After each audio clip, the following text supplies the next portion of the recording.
நான் போட தாலி என் பிள்ளை படிச்சதுக்கு தான் நான் தாலி வாங்கினேன். என் பிள்ளை படிச்சதுக்கு தான் தாலி வாங்கினாங்களா?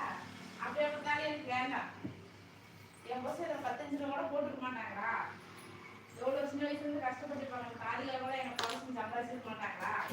அப்படின்னு கேட்டு சண்டை அண்ணன்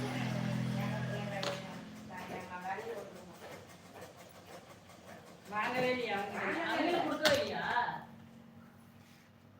சரி அவங்க என்ன பண்ணாங்க?